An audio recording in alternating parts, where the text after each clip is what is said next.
Hey, what's going on guys? Welcome to this video where I'll be sharing my honest thoughts on the Yashica T3, which is my favorite 35mm film camera. As I always do in these sorts of videos, I'll be sharing what I like and don't like about this camera, as well as some sample photos to hopefully give you a better understanding of whether this camera might be for you. So if you do enjoy this video, then please consider subscribing, and if you have any questions about this camera, then feel free to leave a comment down below. So I've had this camera for 2 years now, and I can confidently say it is my favorite 35mm film camera. This is a camera I always recommend to people who are after a point and shoot camera, and hopefully by the end of this video you'll see why that is. I've probably put around 30 rolls of film through it since then, and I'm constantly impressed with just how good the quality is. Whether I'm shooting a high quality film like Portra or something a little cheaper like Kodak Gold, this camera always delivers when I need it to. However, like most film cameras, the Yashica T3 isn't the cheapest going round, and the price keeps going up and up, but I will get into that later on in the video. So the first thing we notice about this camera is the built-in Carl Zeiss f2.8 lens.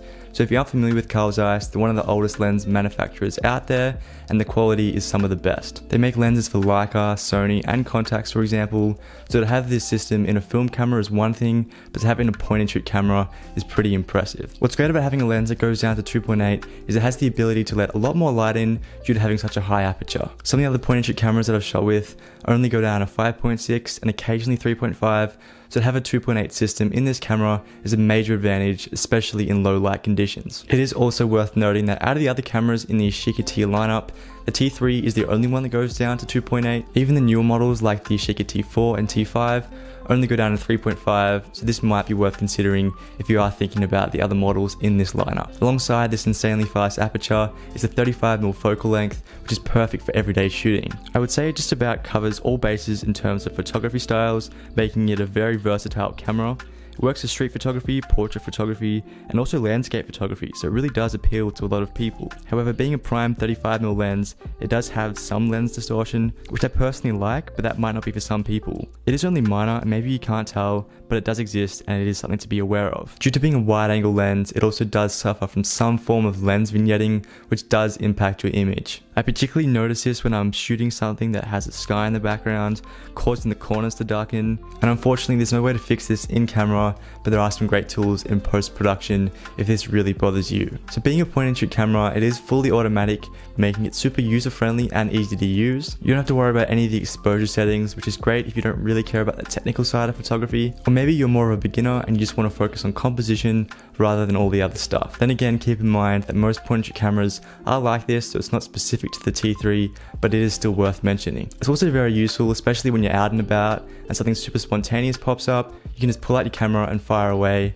without the stress of exposing properly. Take this picture here for example. Last year I was in Paris and I saw this older man with a bunch of flowers walking through a pretty intense protest. Unfortunately, I was a little late to capture a front-on angle, but was quick enough to get a decent frame of him walking along the street.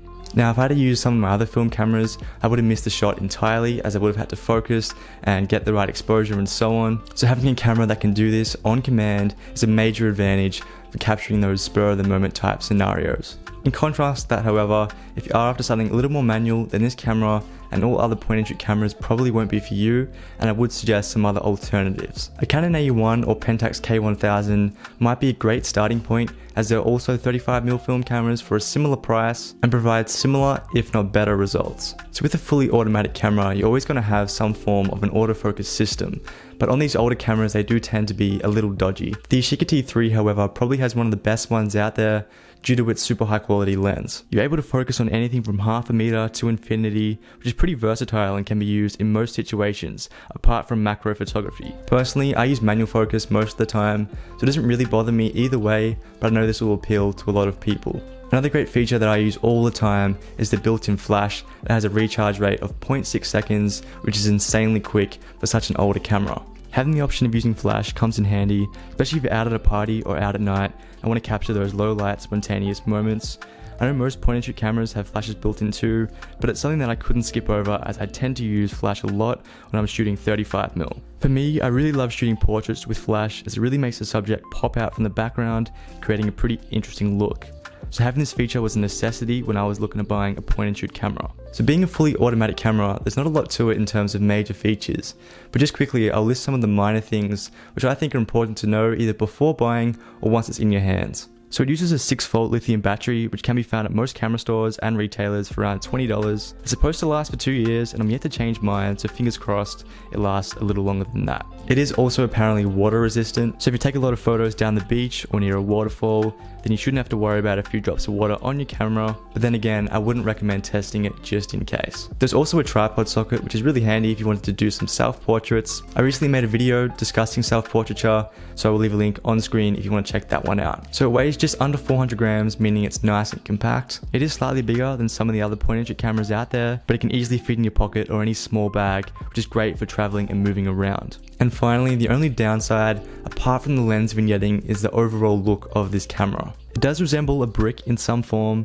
and it's definitely not the best looking camera out there, but I really don't think that should matter, especially when it's so small and easy to hold. At the end of the day, you should only be concerned about the image quality rather than the external design elements, but if this really bothers you, then I would suggest looking at the new model, the Yashica T4, as that does have a more modern finish. Another thing that I will mention that I always include in these sorts of videos is the price of this camera. So on the Mamiya 7 and Mamiya RZ67 videos, I listed the price as a negative, but to be honest, it's not really a fault of the camera, but more of a reflection of the market. It is worth noting, however, that the Yashica T3 is quite expensive these days, but in comparison to most other film cameras, I would say it's relatively the same. As I always mention, film camera prices keep going up and up, so I would really recommend buying it sooner rather than later if you are thinking about buying this camera. So in summary, the Yashica T3 is one of the best cameras on the second-hand market and one I never plan on selling. It's been a commonly used camera for decades, and there's no surprise why that is. Every feature works great, and I believe the image quality is far superior to a lot of the other point-and-shoot cameras out there. And as you may have noticed, there aren't too many downsides to this camera in my opinion, apart from the design elements, which is totally subjective based on personal taste. And yes, the price is steep, and these cameras are known to break from time to time, but if you can find a good condition body for a decent price, then I would 100% recommend going for it. Whether you're into fashion, documentary, or lifestyle photography, I believe this camera has something for everyone, and I would suggest looking into it if you are in the market for a 35mm film camera. As I said, it's always been my #1 recommendation, and that remains unchanged. If you want to watch more of these film camera reviews, then I've left a playlist on screen for you to do so. So I hope you did enjoy this video and have a better understanding of whether this camera is for you and your photographic needs. Anyways, thanks so much for watching, and I'll see you in the next one. Cheers.